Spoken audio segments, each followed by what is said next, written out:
Oke, suaraku udah masuk ya, Kak Eka? Aman, Kak, aman. Oke, siap. Thank you. Oke, baik teman-teman semuanya. Sebelumnya thank you ya buat kalian yang masih semangat join di kelas yang sudah diadain oleh Kak Eka dan timnya. Jadi tadi di sesi pertama Kak sudah menyampaikan terkait bedah soal UTBK, TKA Ekonomi spesial untuk SMA plus YPHB ya. Dan ini sesi yang kedua tentunya juga sangat spesial juga karena kenapa spesial? Ini menyiapkannya sangat spesial sampai begadang-begadang. Kenapa gitu? Karena memang rutinitas yang padat di BA, Brand Academy, jadi memang bisanya baru malam gitu ya.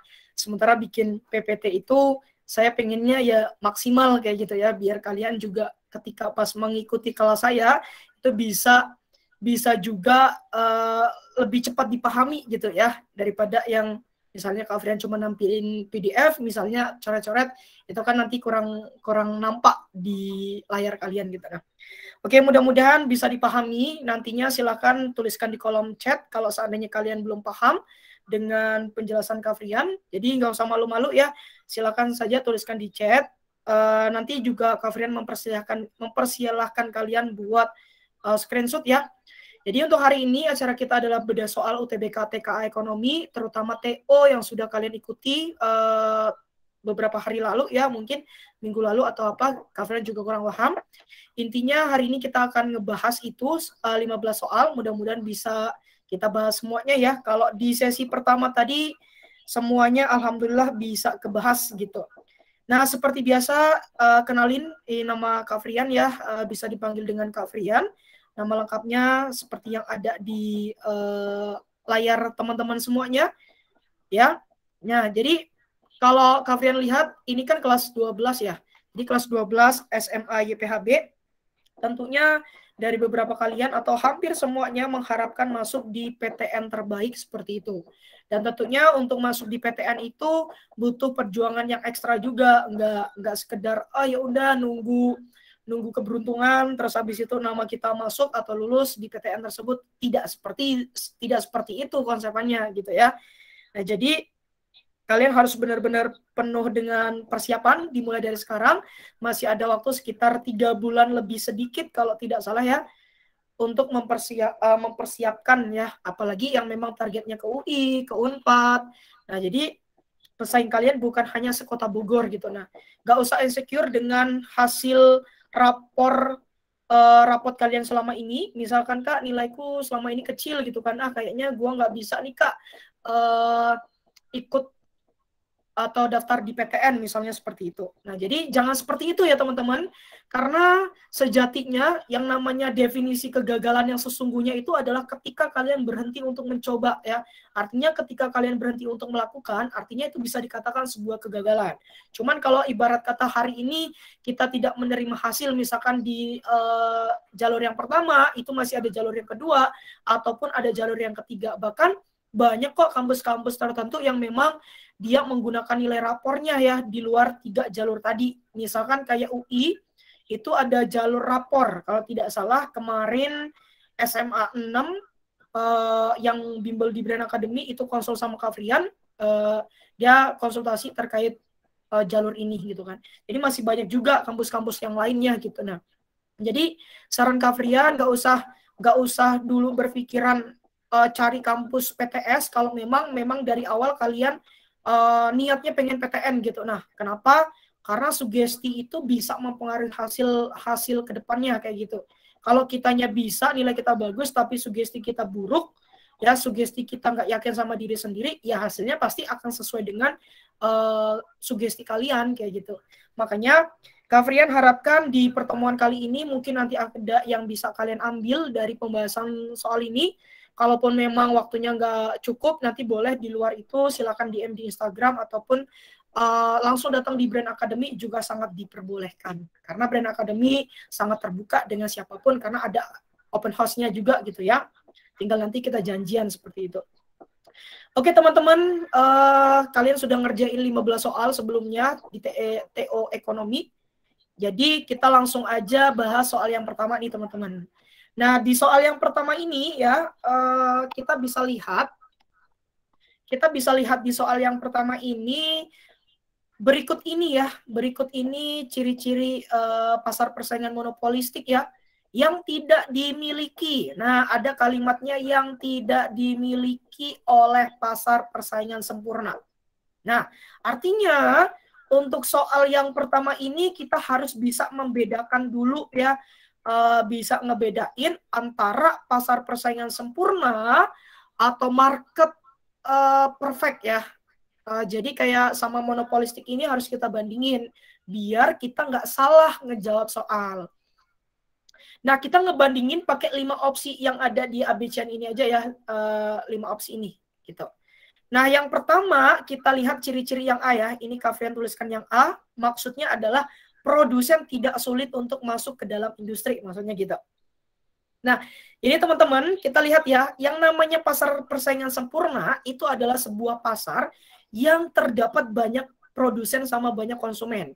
Artinya banyak sekali penjual sama pembeli yang berada di pasar ini. Nah, sementara kalau monopolistik itu terdiri dari beberapa penjualnya. Ingat ya, terdapat dari beberapa penjual. Nah, tapi fokusnya beberapa penjual ini kalau di pasar monopolistik lebih ke industrinya. Jadi, produsen yang tidak bergerak di bidang industri tidak bisa kayak gitu. Nah, artinya dikhususkan buat perusahaan industri kayak gitu. Nah, kalau kita ngomongin opsi yang A, produsen tidak sulit untuk masuk ke dalam industri, jelas ya, karena tadi banyak produsen dan banyak pembelinya, berarti di sini bebas keluar masuk. Nah, jadi ada ya di pasar persaingan sempurna. Sementara monopolistik juga sama ya, di sini ada kebebasan untuk perusahaan industri masuk, keluar masuk. Tapi dengan catatan industri saja, kayak gitu ya. Berarti di sini masuk ya, masih masuk ya. Yang ini berarti benar, berarti ini salah nih, gitu ya. Nah, kemudian yang B di sini bisa kita lihat harga ditentukan oleh pasar. Nah, jadi yang namanya harga kalau persaingan sempurna banyak penjualnya, banyak pembeli. Berarti penjual itu tidak bisa asal menentukan harga bawang merah di tempat gua misalnya 1 kilonya 30.000. Wah, di tempat orang-orang kan 32.000 gitu kan. Nah, kayaknya nanti penjual bakal banyak pembeli di tempat kita nih gitu. Nah, di pasar persaingan sempurna tidak ada konsepannya seperti itu. Kenapa? Karena barangnya itu harganya sudah ditentukan oleh mekanisme pasar. Ya, jadi pasar itu sudah ada standarisasinya. Jadi kayak harganya 25.000 yang berarti semuanya itu adalah 25.000 gitu ya. Karena sudah ada undang-undang perdagangannya kayak gitu. Sementara di pasar monopolistik ya sama. Jadi tadi ada beberapa produsen industrinya yang bergerak di sini di pasar monopolistik. Artinya di situ harganya itu ditentukan oleh mekanisme pasar industri. Gitu ya, berarti di sini juga ada masuk dianya. Nah, sementara opsi yang C berarti ini salah ya. Terdiri dari banyak penjual dan pembeli. Ya jelas banget seperti yang sudah Kak Frian tadi sampaikan ya. Nah, sementara opsi yang D, kita lihat barang yang dijual terdiferensiasi. Artinya kayak semacam barangnya itu ada salah bercorak ya, beragam. Jadi dari beberapa ragam itu ada salah satu yang menonjol. Misalnya kalau kita lihat di pasar monopolistik ya, di pasar monopolistik ini jelas masuk. Ya kan? Karena menonjol, misalnya gini contohnya. Kan Indomie ya, bukan Indomie. Maksudnya kayak mie instan. Mie instan kan banyak ya merek-mereknya. Ada Indomie, ada Supermie, ada Soto dan lain sebagainya, atau ada mie sedap gitu. Nah, ternyata di antara mie instan itu ada salah satu yang memang menonjol, yang menguasai pasar kayak gitu. Nah, itu definisi dari barang yang dijual terdiferensiasi. Nah, jadi kayak semacam dianya ada yang menonjol tadi ya. Misalkan kayak mie instan tadi ya Indomie ya yang menonjol. Atau mungkin kita contohkan yang lain, kayak misalnya sabun mandi ya. Nah, kayak sabun mandi, pasti ada salah satu yang menonjol kan di sabun mandi itu. Nah, itu masuk juga ke dalam barang yang terdiferensiasi.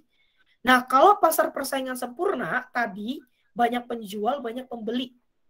Nah, kalau harganya sudah ditentuin pasar, berarti di sini itu pilihannya banyak.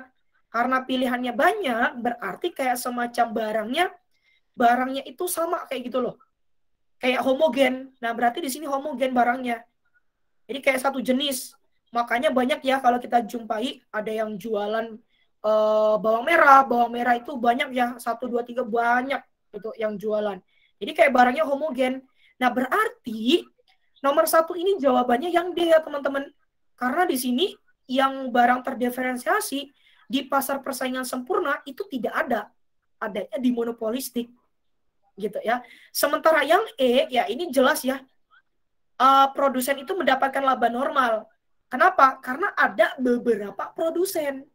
Karena ada beberapa produsen, otomatis labanya tuh normal. Ya monopolistik juga sama ya, banyak tadi ya ada beberapa produsen, sorry ya persaingan sempurna banyak produsen, kalau monopolistik beberapa produsen. Artinya kayak keuntungan yang seharusnya itu 1 juta ya, misalkan akumulasinya 1 M misalnya. Nah 1 M itu dibagi rata-rata misalnya kayak ada berapa pedagang yang di sana, otomatis kan jadinya kayak normal ya, nggak jadi super normal. Nah kalau misalnya super normal ya, definisi super normal itu ketika di sini adalah pasar monopoli. Nah kalau pasar monopoli namanya mono, satu penjual, satu produsen. Karena hanya ada satu produsen, contohnya misalkan kayak PLN. Ya udah, keuntungannya ya buat PLN itu sendiri kayak super normal gitu. Nah, bukan laba normal karena cuma dia sendiri yang ada gitu. Nah, otomatis orang ngebelinya ya di situ. Cuman di pasar monopoli ini ada dampak negatifnya, teman-teman. Negatifnya apa, Kak? Negatifnya itu adalah apa ya, kayak semacam nggak ada pesaingnya, jadi kayak semena-mena, kadang dia naikkan harga sesuka hati. Nah biasanya kita suka jumpai di listrik ya, listrik orang tua kita, tiba-tiba beda bulan ini sama bulan berikutnya gitu. Nah kayak banyak peningkatannya. Ya itu salah satu memang kelemahan dari monopoli ini, karena nggak ada kompetitornya, ya udah dianya semena-mena gitu nah kan. Nah berarti ini yang E masuk ya dua-duanya. Nah, oke teman-teman, silakan buat di screenshot terlebih dahulu.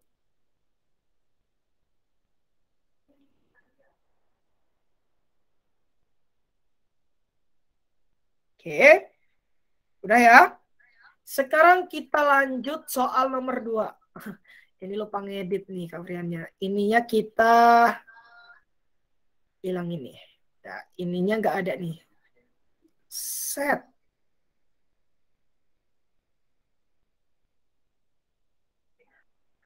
Nah, soalnya gini ya aturannya ya. Indonesia melakukan impor ya ventilator dari Amerika Serikat. Nah, dalam rangka penanggulangan wabah COVID-19 katanya. Kegiatan ini dicatat dalam neraca pembayaran Indonesia sebagai transaksi apa gitu. Nah, untuk ngejawab ini kita harus tahu dulu ya apa itu neraca pembayaran ya atau yang dikenal dengan balance of payment internasional. Jadi kayak neraca pembayaran internasional di sini itu dimaknai sebagai suatu catatan sistematis ya tentang seluruh transaksi ekonomi antara penduduk suatu negara dengan negara lain pada periode waktu tertentu. Nah, periode waktu tertentu ini biasanya itu maknanya adalah dalam waktu 1 tahun, teman-teman. Ya. Nah, kalau kita ngomongin ini berarti ada dua, ada transaksi debit, ada transaksi kredit. Ya. Jadi yang namanya transaksi debit ini berarti bertambahnya kewajiban. Kewajiban itu berarti segala sesuatu yang memang harus kita keluarkan, harus kita bayarkan. Jadi biasanya apa ya, semacam kayak utang ya. Utang itu memang harus kita bayarkan gitu. Nah ini dia nanti akan melakukan pembayaran terhadap penduduk negara lain. Contoh nih, barang atau jasa yang diterima dari luar negeri atau impor, ya, atau pembayaran bunga dan denda, atau pembelian valuta asing ya di sini.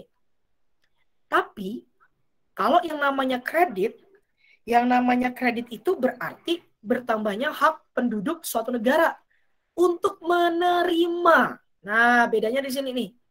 Dia akan menerima pembayaran. Ya. Jadi kayak misalnya contohnya ekspor. Dia kan ngejual barang ya. Nanti dia dapat duit dong. Nah, terus dia ada penerimaannya nih, revenue-nya berupa bunga dan dividen. Dividen ini kan salah satu ini ya yang ada di saham ya. Kalau kita punya saham di suatu perusahaan, nantinya kita akan dapat dividennya. Nah, kalau dari penjelasan ini sudah kita bisa jawab, jawabannya itu yang B ya, yang debit nih teman-teman. Nah, silahkan nih, karena di sini ada kalimatnya melakukan impor. Nah, seperti contohnya Kavrian ini. Oke, silahkan buat di screenshot nih teman-teman.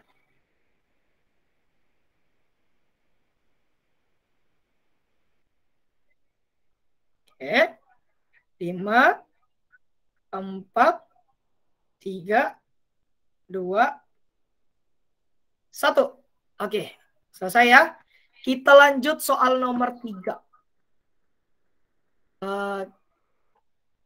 Kalau misalkan nggak paham, boleh ya nanti di screenshot, boleh tanyakan di lain waktu atau langsung di kolom chat aja nanti. Oke, nomor 3 nih teman-teman. Ketika pendapatan mengalami kenaikan, maka konsumsi masyarakat terhadap suatu barang akan cenderung naik. Jelas dong, namanya kita punya pendapatan bertambah.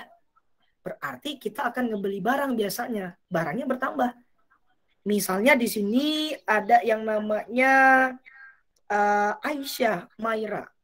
Nah, Aisyah Maria itu punya uang saku nih, uang jajan dari bokap nyokapnya. Itu ternyata biasanya seharinya 200.000, dikasih nih hari ini jadi 500.000. Yang semula itu belinya bakso rusuk misalnya, es campur dan yang lain-lain, dia di sini nongkrong nih ke Starbucks nih, traktir temennya misalnya. Nah, artinya ketika pendapatannya si Aisyah Maira ini bertambah, ya berarti ada kecenderungan dari Aisyah Maira untuk menambah konsumsinya.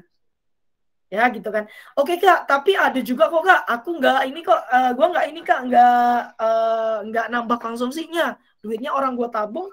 Ya kita bicaranya secara general guys, bukan per individu gitu. Karena ya jelas ya, nggak semuanya orang menggunakannya untuk konsumsi. Cuman kita bicaranya secara general. Nah, akan tetapi persentase perubahan permintaannya lebih besar daripada perubahan pendapatannya. Yang ditanya barang yang dimaksud itu opo toh gitu ya. Nah, gitu ya. Nah, jadi kalau ditanya barang ini, soal nomor 3 ini bisa kita analisis, berarti dia masuk ke dalam elastisitas. Elastisitas pendapatan nih teman-teman. Nah, gitu ya. Elastisitas pendapatan itu apa sih, Kak? Gitu pertanyaannya.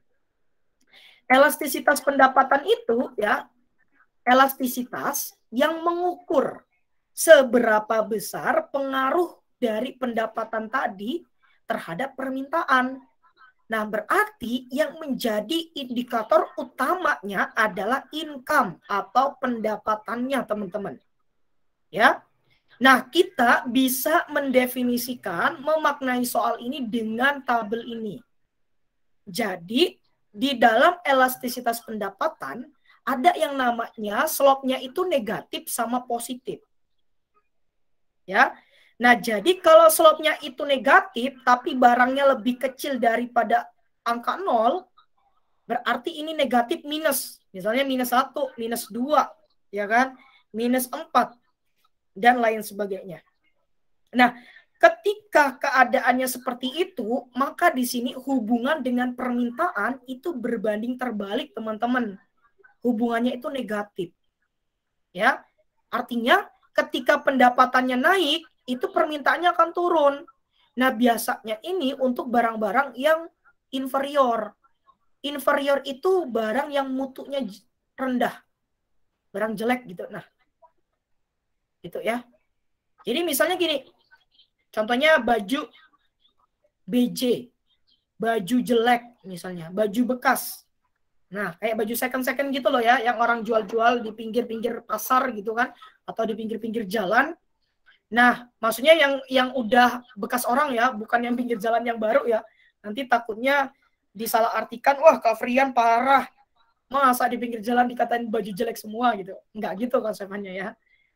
Nah, jadi ketika pendapatannya si Arnika misalnya, pendapatan Arnika itu bertambah. Nah, permintaan terhadap barang inferiornya itu justru akan turun. Kenapa? Ya ngapain orang duitnya gua itu banyak, ngapain beli barang bekas. Nah, itu logikanya dari makna yang pertama ini, teman-teman. Yang kedua, ketika elastisitasnya itu antara 0 sampai dengan 1. Berarti 0,01 ya sampai dengan 0,99 misalnya. Nah, di sini otomatis slope-nya itu positif, teman-teman.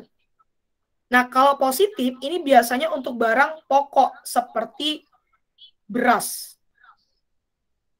Ya, kayak semacam barang beras ini kalau misalnya pendapatan kita naik, ya berarti permintaannya juga akan naik. Ya kan? Karena logikanya si beras ini kebutuhan pokok. Ya. Nah, kalau kalimat lainnya artinya persentase perubahan income.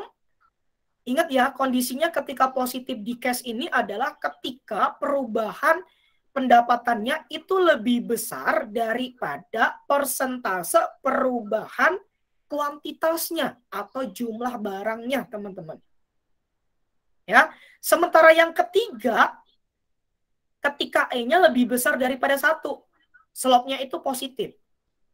Nah, ini biasanya untuk kebutuhan barang mewah atau yang dikenal dengan barang superior. Nah, di sini. Berarti barangnya itu adalah barang yang bermutu tinggi, teman-teman. Ya. Jadi karena barang bermutu tinggi di sini bisa kita maknai barangnya barang mewah. Nah, ketika pendapatan seseorang itu lebih mengalami peningkatan, berarti permintaan terhadap barang mewahnya juga akan meningkat. Nah, di sini kondisinya adalah ketika persentase perubahan income-nya itu lebih kecil daripada persentase perubahan barangnya. Jadi kayak dia tuh naik, pendapatannya naik sedikit ya. Kayak gitu. Nah, jadi kayak ternyata naiknya pendapatannya sedikit, misalkan naiknya cuma 1. Sementara ketika naiknya 1, justru permintaannya itu barangnya kenaikannya justru banyak. Kita cuma naik 1 juta, belinya udah banyak misalnya kayak gitu ya. Nah, itu adalah makna dari yang ketiga ini. Nah, berarti jawabannya yang mana nih teman-teman? Kira-kira dari penjelasan Kafrian ini. Boleh dituliskan di kolom chat dulu nih. Sembari Kafrian mau lihat kira-kira kelas ini pada standby nggak nih? Oke, yang B katanya si Irdam. Wih, Irdam lagi nih ya. Ada namanya Irdam Rosdi Al-Ghazali. Benar sekali ya. Jawabannya Irdam itu adalah yang B. Barang mewah tadi jawabannya. Oke teman-teman, silakan di screenshot terlebih dahulu.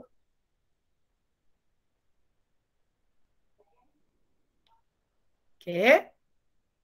5, 4, 3, 2, 1. Oke, kita lanjut ya teman-teman.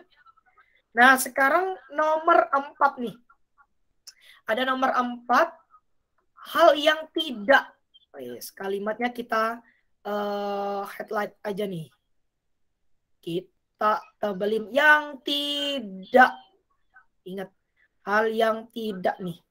Ya, hal yang tidak termasuk ke dalam perhitungan pendapatan nasional dengan pendekatan pengeluaran. Biasanya kalian sudah pusing duluan ya dengan opsi seperti ini. Padahal cara ngejawab soal ini gampang banget nih teman-teman. Ya, kita cukup tahu kalau nyari yang namanya pendekatan pengeluaran itu apa sih rumusnya Kak gitu ya biasanya. Rumusnya itu adalah Y sama dengan C plus I plus G plus X dikurang M. Nah, ini rumus yang digunakan teman-teman. Ya, C itu artinya consumption, I itu artinya investasi, G-nya artinya government, X-nya itu artinya ekspor, M-nya itu adalah impor nih teman-teman. Ya. Nah, dari sini kita bisa mendefinisikan nih, memaknainya ya. Ini bisa kalian lihat penjelasan ini, takutnya ada yang lupa-lupa. Ini materi kelas 11 ya. Jadi kalau C itu pengeluaran konsumsi rumah tangga tadi, investasinya investasi. Tapi kalian sebenarnya nggak perlu dihafal ya pakai rumus yang ini, takutnya lupa. Nah, cara ngingetnya itu adalah kita bisa bikin sebuah singkatan nih teman-teman. Cinta. C-nya itu adalah cinta. I-nya itu adalah itu. G-nya itu adalah gila. X-nya itu adalah ekstrim. Ya, ekstrim jadinya. Ya, gitu ya. Nah, ini jangan nyimpulin Kavrian bucin ya. Jadi biar ingat aja nih. Jadi kayak cinta itu gila ekstrim jadinya. Ini adalah rumus pendekatan pengeluaran nih, teman-teman. Kita keluarkan rumus the king ya. Oke. Nah, kalau dari sini kita bisa analisis. Opsi yang pertama ada kalimat mengekspor. Berarti ini benar. Ya, ini benar nih. Berarti salah jawabannya. Karena kita mencari yang tidak termasuk. Ya. Terus ada kalimatnya lagi nih, nomor 2. Wah, ini udah ketebak banget ya. Nah, sementara di sini ada pengeluaran pemerintah. Yang G dong, pengeluaran pemerintah. Salah juga dong. Ya. Terus ada konsumsi rumah tangga. Alah, ini juga salah nih, gampang banget, easy ya. Investasi juga. Wah, salah juga. Berarti ya di sini yang tidak termasuk ke dalam perhitungan itu adalah yang B, teman-teman. Oke, silakan buat di screenshot terlebih dahulu nih, teman-teman.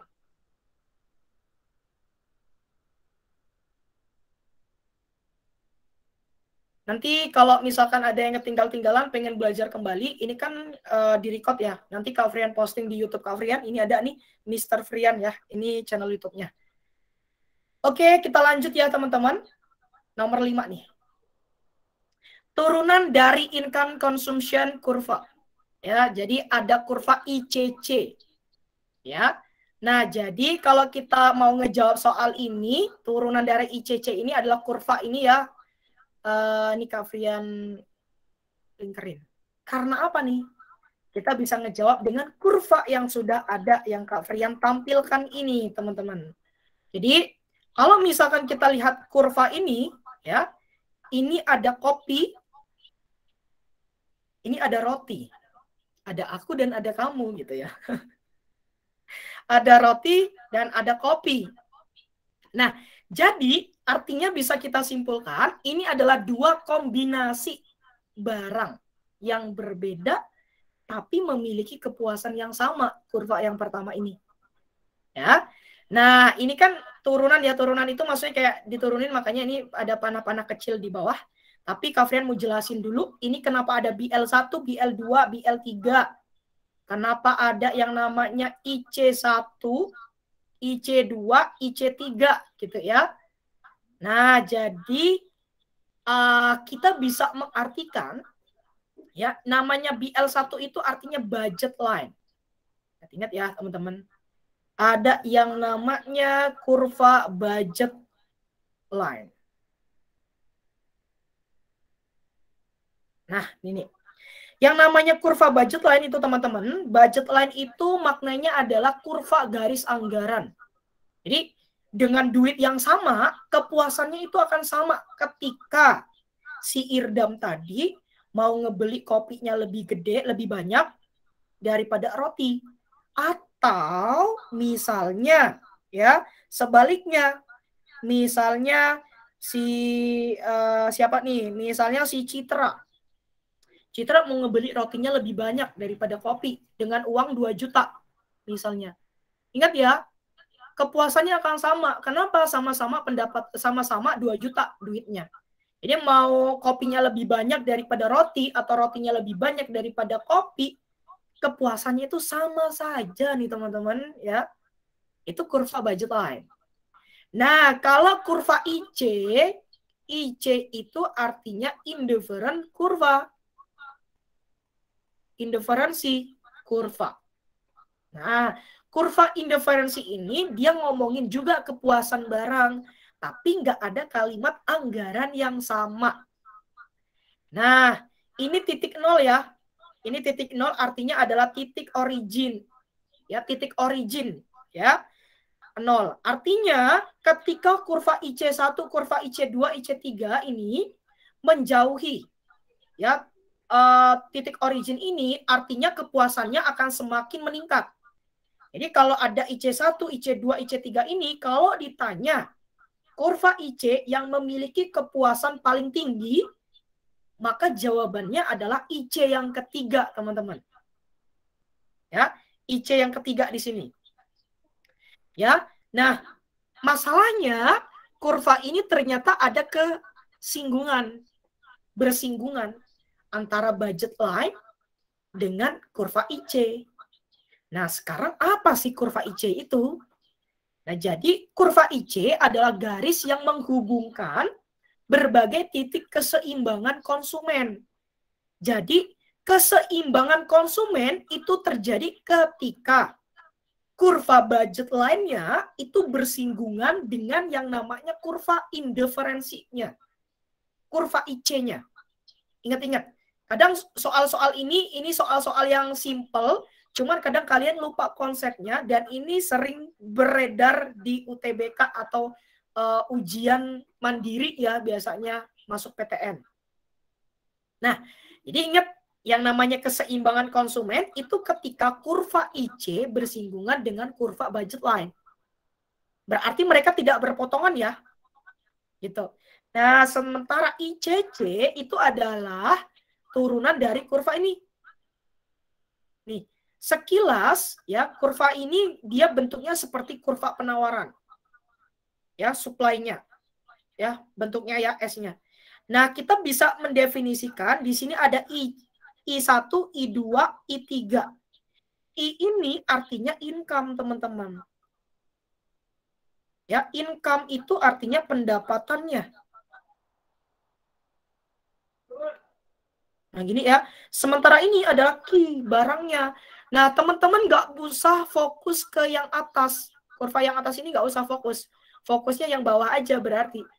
Berarti bisa kita lihat turunan dari ICC adalah kurva angle ya, karena jawabannya yang mana nih kira-kira?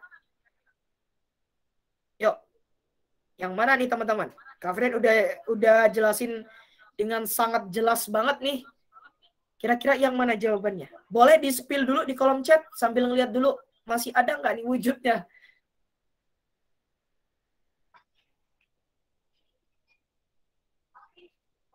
Ya, ada yang mau ngejawab nggak nih?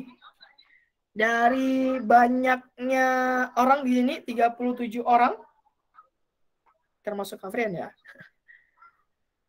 Ayo, yang mana nih teman-teman jawabannya? Nggak ada nih. Oke, show-nya keluar. Nah, jadi jawaban yang tepat itu adalah yang E ya teman-teman. Iya, benar Irdam. Ya, mantap nih Irdam. Lulus PTN nanti Irdam. Jadi ini menunjukkan hubungan antara pendapatan dengan konsumsi, dengan barang yang dikonsumsi. Nah, sebenarnya udah cukup jelas ya, ini jawabannya E. Nah, kalau misalnya kalian itu ada yang ngejawabnya yang A, ketika pendapatan meningkat, kurva budget lainnya akan bergeser ke kiri. Salah dia. Aturan bukan bergeser ke kiri, guys. Kalau pendapatan kita meningkat, barangnya juga meningkat. Misalnya nih, ini kurva yang pertama nih, pendapatannya 1 juta. Yang ini 2 juta. Berarti budget lainnya bukan bergeser ke kiri, tapi bergeser ke kanan. Nah, gitu ya cara menganalisisnya. Nah, terus yang B juga sama nih, budget lain akan bergeser ke kanan kalau pendapatannya turun. Ya udah dibalik aja. Kalau turun berarti dia ke kiri, bukan ke kanan. Ah, gitu ya cara menganalisisnya ya. Oke, teman-teman, silakan buat di screenshot terlebih dahulu. Baru 5 soal nih. Waduh. Oke. 5, 4, 3, 2, 1. Kita lanjut ya, nomor 6. Nah, di sini ada ketika pemerintah menurunkan pajak. Ada kalimat pajak. Rian headlight aja ya. Pajak menurunkan sama meningkatkan APBN. Nah, sebenarnya bisa kita lihat ya, gampang ini. Kalau ada pajak versus APBN, jelas ini adalah kebijakan fiskal. Nah, jadi kebijakan fiskal itu teman-teman dia dibagi lagi ya menjadi ekspansif dan kontraktif. Nah, instrumennya cuma 2 ini, mungkin ada tambahan subsidi ya. Tapi ini jarang keluar, kita fokus ke 2 ini nih. Jadi, fokusnya instrumennya itu 2 ini, pajak sama APBN.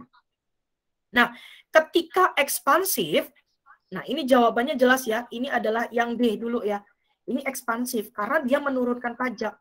Jadi ketika pajak itu diturunkan, di sini ya, pajak itu teks ya, diturunkan. Nah, sementara APBN justru ditingkatin. Itu kalau ekspansif. Kalau kontraktif, itu kebalikannya. Teksnya itu yang naik, APBN-nya itu turun. Nah, gitu ya cara memaknainya. Nah, artinya ketika kebijakan fiskal ekspansif itu dilakukan oleh pemerintah, artinya keadaannya itu ya itu terjadi karena adanya kebijakan anggaran defisit, teman-teman. Ya, yang namanya anggaran defisit itu berarti rugi nih. Makanya pemerintah akan melakukan yang namanya kebijakan fiskal. Ya, sebenarnya ini sudah ketebak ya. Kalau moneter itu nggak ada pajak sama APBN. Tapi misalnya kayak politik diskonto, ada open market operation, ada kelonggaran atau kelonggaran pemberian kredit, ada bauran moral. Nah, itu adalah kalau moneter. Gitu. Oke, silahkan di screenshot dulu nih.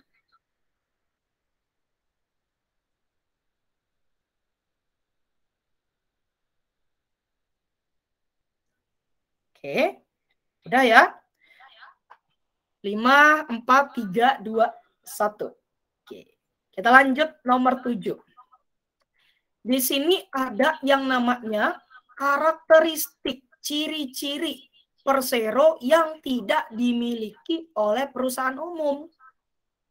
Nah, kalau kita ngomongin persero sama perusahaan umum, itu berarti BUMN ya, guys. BUMN. Nah, ini penjelasannya nih. Yang namanya BUMN itu ada perum, ada persero. Cuman, kalau persero itu kayak BUMN, tapi bentuknya itu seperti PT. Nah, artinya modalnya itu terbagi ya atas saham yang seluruhnya.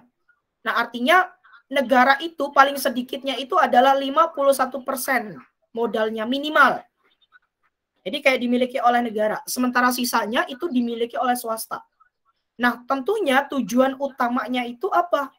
Dapatkan keuntungan. Tapi beda nih. Kalau misalnya dianya adalah BUMN, perusahaan umum, teman-teman, atau perum. Yang namanya perum artinya adalah BUMN yang seluruh modalnya itu dimiliki oleh negara. dan tidak dalam bentuk saham.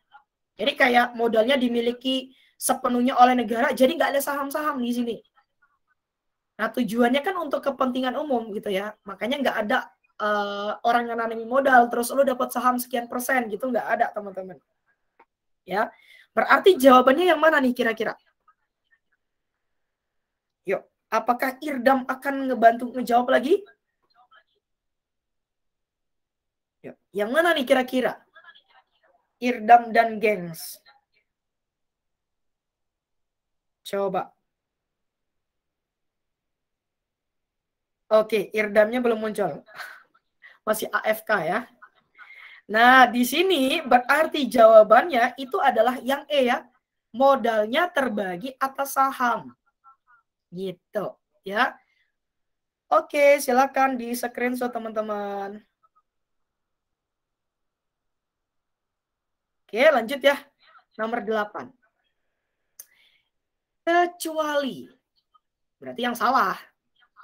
Ya, gitu ya. Kebijakan ini akan berdampak apa nih gitu ya.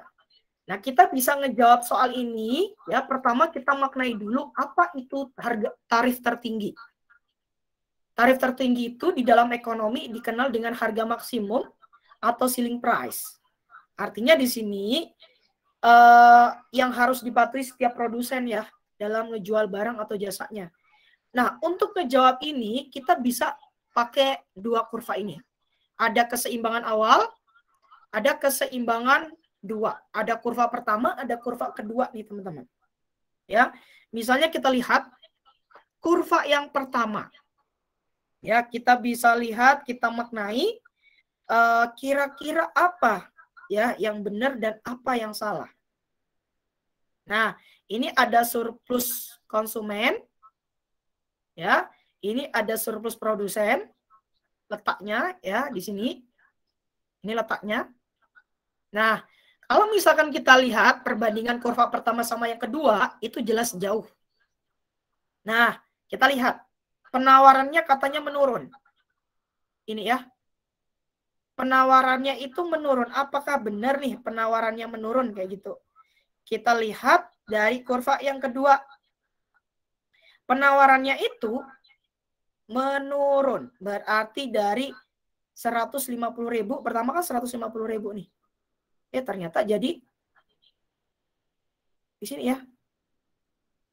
Menurun kan ya dari kurva 2 ya. Jadi menjadi 99.000 artinya di sini menyebabkan penawarannya menurun barangnya. Ya, di sini kan. Nah, kalau misalkan kita lihat berarti yang ini masuk. Harga pasar terdorong untuk turun. Iya dong, turun. Karena di sini ada DWL, dead wax loss. Ya, jadi kayak ini masuk. Permintaannya meningkat katanya. Permintaannya meningkat. Oh iya. Ya kan? Sementara terjadi DWL, ini ya DWL itu kondisi di sini. Jadi kayak kondisi DWL itu berarti kayak semacam akibat dari adanya ceiling price atau harga maksimum. Jadi karena harga maksimumnya itu ada diberlakukan oleh pemerintah, maka di sini ada daerah yang diarsir, ya. Berarti konsumen dan produsennya ini terjadi surplus konsumen dan produsen yang hilang. Jadi kayak udah ada di sini berarti kan hilang ya. Ini kan surplus konsumen nih di sini. Nah, berarti ininya hilang separuh kan. Nah, kondisi inilah dinamakan DWL. Yang berarti ini masuk. Berarti jawabannya adalah yang A, teman-teman. Surplus produsen meningkat. Karena nggak ada di sini. Nggak ada meningkat-meningkatnya. Gitu ya. Justru dia turun. Oke, silahkan di screenshot dulu nih teman-teman. Oke, 5, 4, 3, 2, 1. Kita nomor 9. Wih, soal akuntansi nih teman-teman. Ada soal akuntansi, jadi ditanya adalah jurnal pembalik. Jurnal pembalik itu apa sih Kak? Gitu nah. Nah ini kalian udah belajar nih. Jurnal pembalik itu artinya kita akan ngebalik jurnal-jurnal yang ada di penyesuaian. Nah di sini ya. Jadi kayak di awal periode biasanya kita akan membalik yang namanya jurnal penyesuaian. Nah apa sih yang akan kita balik? penyesuaiannya ada 4 ini ya. Jadi tidak semua penyesuaian itu kita balik. Jadi cukup 4 penyesuaian ini. Yang pertama, akun beban yang masih harus dibayar. Berarti kayak beban utang ya gitu nah. Kayak utang apa sih? Utang gaji misalnya, utang sewa gitu. Terus ada akun pendapatan yang masih harus diterima. Berarti piutang ya. Tapi kalimatnya cuma piutang, tidak ada piutang-piutang yang lain. Piutang saja. Nggak ada piutang yang tertagih, gitu nggak ada. Terus yang ketiga, akun beban dibayar di muka dengan metode harta. Biasanya ini ada periode, dan ini sering keluar ya kalau di jurnal penyesuaian yang ininya. Nah, yang keempat, akun pendapatan diterima di muka. Jadi fokusnya pendapatan. Kan ada nih yang opsi 3 ini ada metode beban, ada metode harta. Jadi metode hartanya itu nggak usah, nggak masuk ke pembalik. Nah, kalau pendapatan diterima di muka, yang dimasukkan itu adalah metode pendapatannya, teman-teman. Jadi nggak ada metode utangnya nggak dimasukin. Nah, hati-hati ya. Nah, kita baca soalnya. Ada kalimatnya perusahaan dagang memiliki akun piutang usaha sebesar 100 juta. Nah, tapi belum selesai di sini. Jangan langsung mendefinisikan, wah ini piutang nih jelas. Nah, belum tentu. Ya. Nah, di sini jika manajemen perusahaan memutuskan besarnya piutang yang tidak dapat tertagih. Jadi dari saldo piutangnya itu, piutangnya tidak tertagih. Berarti apakah ada di sini piutang tertagih? Itu tidak ada, teman-teman. Nah, transaksi ini berarti tidak memerlukan pembaliknya. Nah, ini jebakan, hati-hati. Biasanya kalian ketemu-temu soal kayak gini, oh langsung dijawab aja. Wah, ini ada nih jawabannya misalnya. Nah, itu belum tentu seperti itu ya. Nah, kita lanjut. Silakan di screenshot terlebih dahulu. 5, 4, 3, 2, 1. Kita lanjut ya. Nomor 10. Nomor 10 ini laporan keuangan yang ditanya adalah ayat jurnal penutup. Nah, jurnal penutup itu adalah kita akan mengenolkan ya, tapi ada jurnal-jurnal yang akan kita tutup. Nah, apa saja jurnalnya? Biasanya itu adalah jurnal dari akun nominal, beban dan pendapatan, tapi ada tambahannya price sama kalau dianya kondisinya untung atau rugi itu kita masuk ke dalam jurnal penutup, teman-teman. Ya. Nah, sekarang kita lihat. Yang namanya jurnal penutup adalah menutup tadi. Berarti ada yang namanya pendapatan. Di sini beban, price, sama modal, laba atau rugi. Nah, kita cukup meletakkan di debit atau di kredit kayak gitu. Nah, kita tulis. Soal di sini ada yang namanya laba. Labanya 10 juta. Price-nya 1 juta. Berarti kita akan bikin 2 jurnal, teman-teman. Ya, kita bikin 2 jurnal di sini, berarti yang pertama kita laba. Kondisinya laba nih, teman-teman. Nah, kalau kondisinya laba, berarti di sini ikhtisar laba atau ruginya itu di debit. Nah, sementara modalnya itu di kredit. Nah, nominalnya semuanya masing-masing 10 juta. Ini Kavrian langsung jadiin satu aja ya, 10 jutanya. Nah, ini kalau misalkan laba. Kalau misalkan dia rugi, dibalik aja. Nah, ini kalau misalkan rugi nih. Berarti modalnya ini itu di debit. Nah, ikhtisarnya itu di kredit. Nah, gitu ya. Itu kalau rugi. Berhubung soalnya kita itu adalah laba, ya berarti kita fokusnya ke laba. Sini ya. Kita fokusnya ke laba. Nah, terus ada yang namanya price di sini. Nah, kita tulis price-nya. Di sini ya. Price-nya di sini berarti jurnalnya itu akan berbunyi seperti ini. Dia modalnya dianya di debit. Nah, di sini price-nya dianya di kredit. Nah, di sini angkanya 1 juta. Nah, gini ya. Nah, sekarang kita lihat yang A 11 juta, salah nih. Ini salah nih.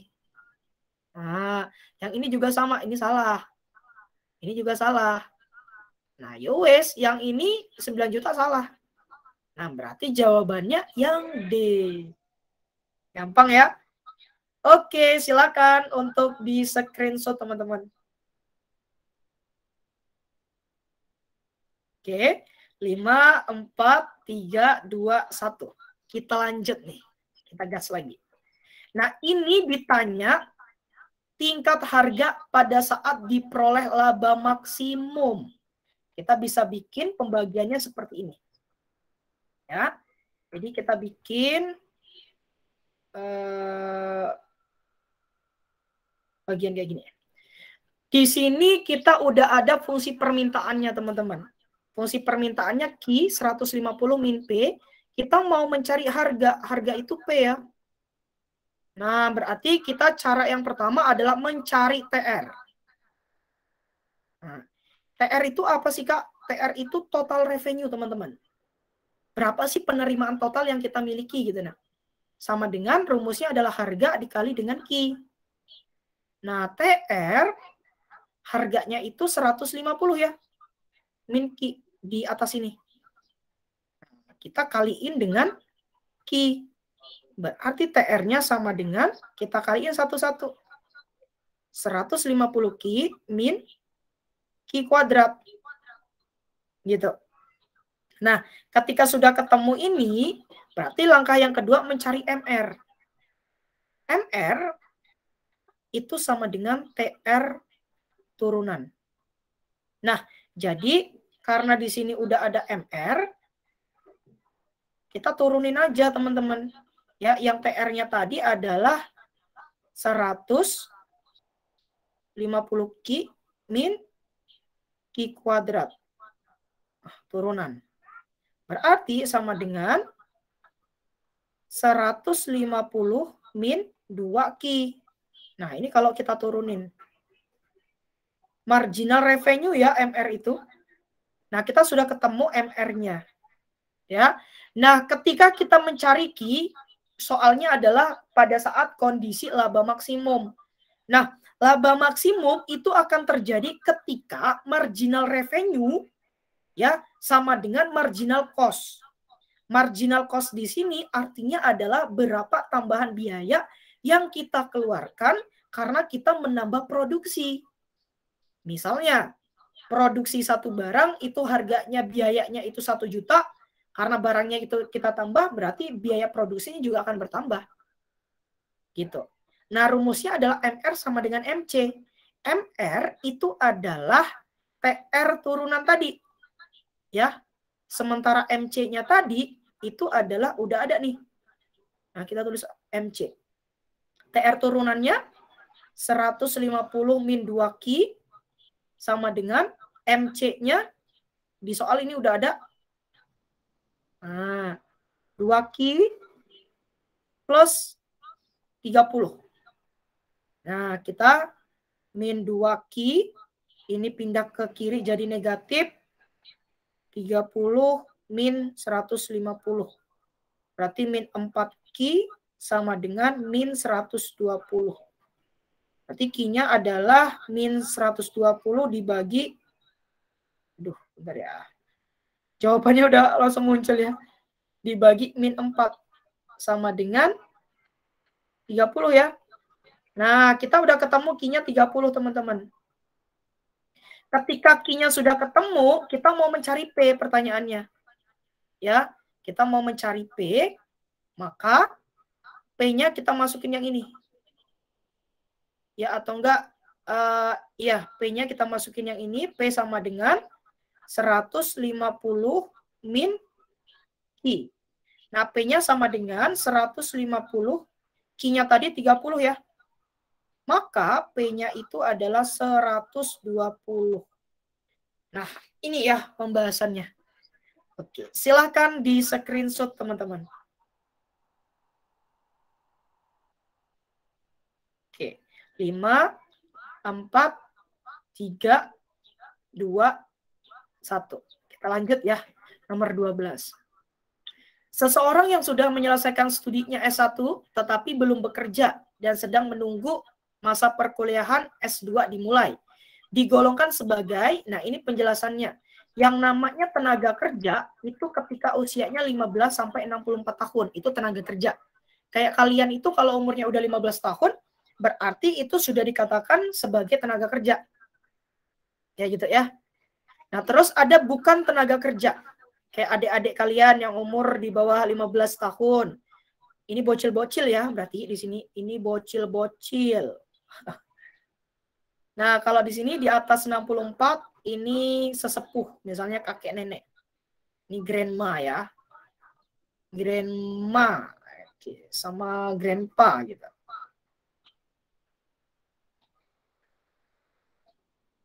Nah, gitu ya. Nah, kita lihat angkatan kerja itu usia kerja yang sedang bekerja. Ya, itu. Terus kalau bukan angkatan, berarti usia kerja yang belum bekerja karena alasan kayak kalian nih, masih pelajar, mahasiswa. Nah, itu bisa dikatakan bukan angkatan kerja. Sementara pengangguran itu adalah orang yang sedang mencari pekerjaan atau orang yang sedang tidak bekerja. Itu artinya pengangguran. Atau orang yang sudah punya pekerjaan tetapi jam kerjanya itu 1 minggunya belum ada 40 jam. Nah, atau freelance gitu. Nah, itu bisa dikatakan pengangguran seperti itu. Nah, jadi jawabannya itu adalah yang A, teman-teman. Silakan untuk di screenshot terlebih dahulu. Oke, kita lanjut ya, nomor 12. Ketika daya beli masyarakat rendah, nah berarti kalau daya beli masyarakat rendah, pendapatannya juga kemungkinan rendah nih. Ya kan? Nah, di sini langkah apa yang akan dilakukan oleh Bank Sentral? Bank Sentral itu BI ya, Bank Indonesia. Nah, kita lihat di sini, yang namanya daya beli rendah itu berarti ketika mengalami deflasi. Nah, deflasi ini berarti dianya adalah diatasi dengan yang namanya kebijakan moneter ekspansif. Jadi salah satunya itu kebijakan uang longgar. Ya. Jadi kalau kebijakan fiskalnya berarti ekspansif. Nah, berarti kebijakan fiskal ekspansif yang dimaksud di soal ini adalah dengan menaikkan APBN dan menurunkan pajak. Tapi kalau yang dinamakan kebijakan moneter ekspansif itu berarti kayak politik operation, politik terbuka, politik diskonto misalnya. Kayak open market operation, kayak cadangan kas. Nah, itu dinamakan instrumen kebijakan moneter. Nah, di sini jelas banget ya, berarti jawabannya itu adalah yang C. Menurunnya cadangan kas dan meningkatkan belanja negara. Nah, ini jawaban yang tepat. Oke, silakan di screenshot. 5, 4, 3, 2, 1. Oke, soal yang 2 terakhir. Hitung-hitungan nih. Caranya sama dengan yang hitung-hitungan tadi, teman-teman. Cuman di sini yang ditanya banyaknya output. Berarti key yang ditanya. Ketika laba maksimum. Kita bisa bikin pembahasannya gini, teman-teman. Langkah pertama, mencari MC. MC itu sama saja kayak TC turunan. Ya, kita turunin nih. Berarti MC itu yang ini kita turunin. Ya. Kita turunin berarti jadi 6Q kuadrat plus 50.000. Nah, ini TC turunannya. Kita tulis di sini ya. 6Q kuadrat ditambah 50.000. Nah, udah ketemu nih. Kemudian MR. Nah, mencari MR MR itu adalah TR turunan. Nah, berarti MR sama dengan TR-nya, rumus TR itu adalah tadi P kali Q. Kita turunkan di sini. Nah, berarti P-nya itu 80.000 ya. Di sini. Berarti 80.000 kita kaliin Q. Nah, di sini. Nah, berarti kita akan turunin. Berarti MR itu kita turunin menjadi berapa nih? Ini nggak konsisten nih warnanya. Menjadi 80.000 nih teman-teman. Nah, udah ketemu nih. Nah, katanya langkah ketiga mencari Q saat laba maksimum. Nah, laba maksimum itu terjadi ketika MR sama dengan MC. Nah, MR-nya sudah ada 80.000. Sedangkan MC-nya itu adalah 6Q kuadrat ditambah 50.000. Berarti 80.000 ini ya. Oh, kita harus turunkan dulu nih. Ini belum diturunkan nih ya. Kita turunin dulu nih. Udah diturunin. Bener nggak turunannya? Oh, ini nggak pakai kuadrat ya. Ini 6Q. Nah, jadi udah habis nih. Kita hapus saja. Nah, ini nggak pakai kuadrat lagi. Gimana nih Kafriannya? Bisa sesat nanti anak orang. Nah, di sini ya. Berarti satu lagi. Kita delete. Berarti kurang 50.000. Sama dengan 6Q. Di 30.000 sama dengan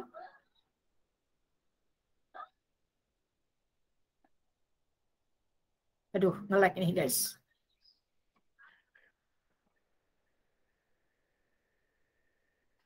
Nah, di sini 30.000. Ini nih tabnya harus diganti nih. 6Q. Q-nya sama dengan 30.000 kita bagiin dengan 6. Sama dengan 5.000. Ya. Nah, berarti jawabannya yang B, teman-teman. Silakan untuk di screenshot terlebih dahulu, teman-teman. Oke, 5, 4, 3, 2, 1. Oke, akhirnya kita berada di soal yang terakhir. Mantap. Akhirnya habis ini kita bisa rebahan ya. Nah, AMD merupakan perusahaan teknologi terkemuka di dunia.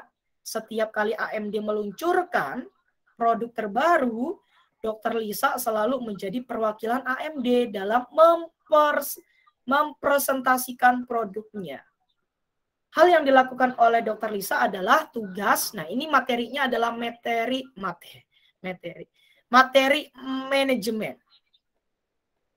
Nah, jadi ini materi manajemen kita gambarkan dalam bentuk segitiga piramida. Ini artinya top manajemen, ini artinya middle manajemen, ini artinya low supervisory management. Nah, sekarang yang namanya top manajemen atau manajemen atas itu biasanya ada CEO-nya, ada direkturnya. Nah, terus middle-nya itu biasanya manajer. Terus kalau low itu biasanya mandor. Nah, biasanya di sini ada yang namanya fungsi manajemen. Ada dikenal dengan POAK ya. POAK itu artinya planning. Di sini ada planningnya, ada organizing. Nah, ini ada actuating. Dan ada controlling nih, teman-teman. Nah, Kalau planning itu berarti biasanya berhubungan dengan 5W plus 1H. Karena perencanaan ya, biasanya gitu. Kalau organisasi lebih ke seni pengaturan, kayak dipisahin. Oh, bagian personalia sendiri, bagian keuangan sendiri, bagian marketingnya sendiri. Nah, itu artinya organizingnya. Terus kalau actuating, penggerakan. Jadi gerakin orang-orang yang sudah ada berdasarkan divisinya masing-masing. Kalau controlling itu artinya pengendalian atau pengawasan. Jadi tujuannya apa, Kak? Tujuannya itu adalah untuk melihat kira-kira kinerjanya seperti apa bawahannya. Ada enggak apa kira-kira yang perlu diperbaiki? Misalnya, kalau di dalam sebuah company atau perusahaan itu kayak semacam keuntungan itu paling penting. Jadi ternyata tahun ini keuntungannya itu turun misalnya berapa persen. Wah, ini perlu adanya evaluasi ya kan. Kalau dievaluasi kira-kira apa penyebab income ataupun profitnya mengalami penurunan. Nah, nantinya akan diperbaiki. Nah, ini adalah tugasnya dari manajemen atas biasanya. Nah, artinya di sini si Ibu Lisa ini perannya sebagai CEO ya, teman-teman, karena dianya penghubung ya, penghubung dengan pihak lain. Nah, karena dia sebagai CEO atau direktur, dia mempresentasikan produknya kepada orang lain, maka di sini jawabannya adalah manajemen puncak, teman-teman. Ya, silakan untuk di screenshot terlebih dahulu, teman-teman.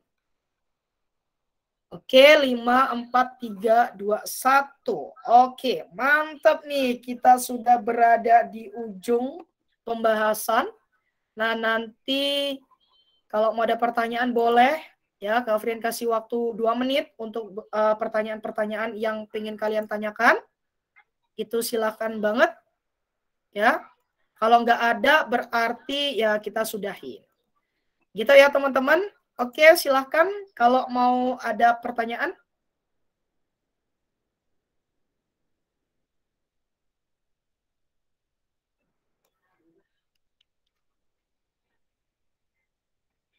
Oke, nggak ada ya.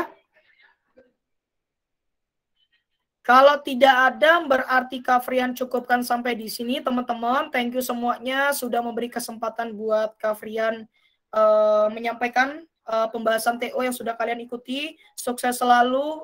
Intinya jangan pernah menyerah dengan keadaan apapun. Masih ada kesempatan untuk kalian mencoba. Apapun itu, ikutin. Masalah hasil itu nggak usah dihiraukan dulu. Yang penting kalian mencoba yang terbaik. Biarkan malaikat-malaikat Tuhan, malaikat-malaikat Allah yang menentukan, yang ngebantu kita di luar kemampuan kita misalnya. Kayak intinya kalian berusaha semaksimal mungkin. Kalau kalian melakukan yang maksimal, insya Allah hasilnya juga akan maksimal. Oke, mungkin itu saja. Salam kenal dari Kak Frian. Kalau nanti ada pertanyaan-pertanyaan, silakan ke Kak Eka atau boleh langsung datang ke Brand Academy Bogor ya, di Sawu Jajar depan Bogor Junction. Oke teman-teman, thank you. Mungkin ini saja dari Kak Frian. Kak Frian akhiri selamat siang dan sampai jumpa di pertemuan berikutnya. Oke, silakan Kak Eka. Terima kasih Kak Frian, teman-teman. Kalau ya ada yang mau ketemu Kak Frian nih di Brand Academy nih bisa chat sama kakak ya.